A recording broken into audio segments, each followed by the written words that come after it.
झारखंड के रांची से ऐसी खबर सामने आई जिसने इंसानियत को शर्मसार कर दिया। रांची में घर में काम करने वाली युवती पर जुल्म की सारी इंतहा पार कर दी गई और आरोप बीजेपी नेता सीमा पात्रा पर लगाया गया है। अब बीजेपी से निलंबित नेता सीमा पात्रा को गिरफ्तार कर लिया गया है। सीमा पात्रा के घर काम करने वाली युवती ने अपनी आपबीती सुनाई। उसने बताया कि सीमा पात्रा ने कभी गर्म तवे से जलाया तो कभी रॉड से दांत तक तोड़ दिए और भूखे प्यासे कमरे में बंधक बनाए रखा।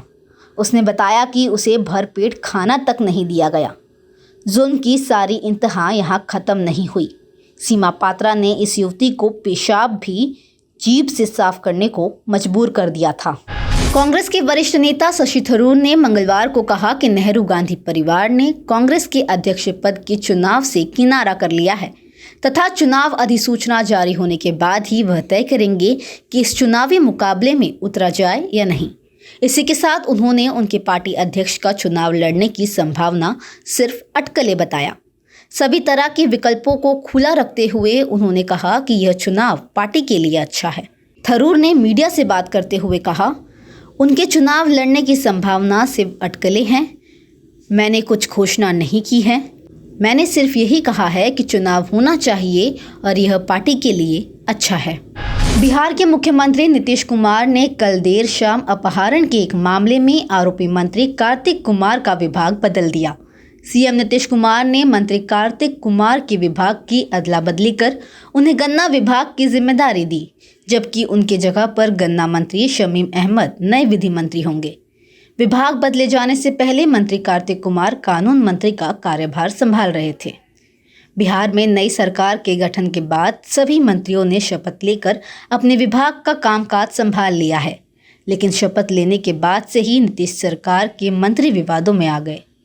यही वजह है कि बीजेपी नीतीश कुमार मंत्रिमंडल में शामिल कानून मंत्री कार्तिक सिंह पर हमलावर है। कार्तिक सिंह किडनैपिंग के मामले में अभियुक्त हैं। उन पर वारंट भी निकला हुआ है। देश और महाराष्ट्र में बुधवार से 10 दिवसीय गणेश चतुर्थी पर्व की शुरुआत हुई। पिछले 2 साल के दौरान कोरोना वायरस संक्रमण के कारण यह त्यौहार कई तरह से पाबंदियों के साए में मनाया गया था। विघ्नहर्ता के रूप में पूजे जाने वाले भगवान गणेश की मूर्तियां राज्य भर में लोग अपने घरों में स्थापित कर रहे हैं। महामारी का असर कम होने के बाद इस साल सार्वजनिक स्तर पर भव्य पंडालों में गणेश प्रतिमाएं स्थापित की जाएंगी। महाराष्ट्र में इस पर्व की शुरुआत 1890 के दशक में राष्ट्रवादी नेता बाल गंगाधर तिलक और अन्य ने की थी। मध्य प्रदेश के खंडवा जिले में झारखंड जैसा मिलता जुलता मामला सामने आया है।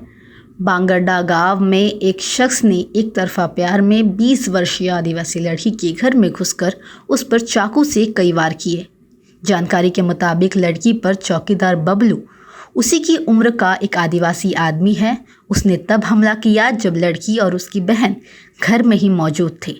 कहा यह भी जा रहा है कि लड़की ने शख्स के साथ शादी के प्रस्ताव को ठुकरा दिया था, जिसके बाद उसने इस घटना को अंजाम दिया।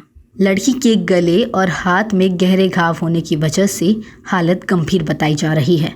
फिलहाल बबलू फरार है और मामला दर्ज कर लिया गया है।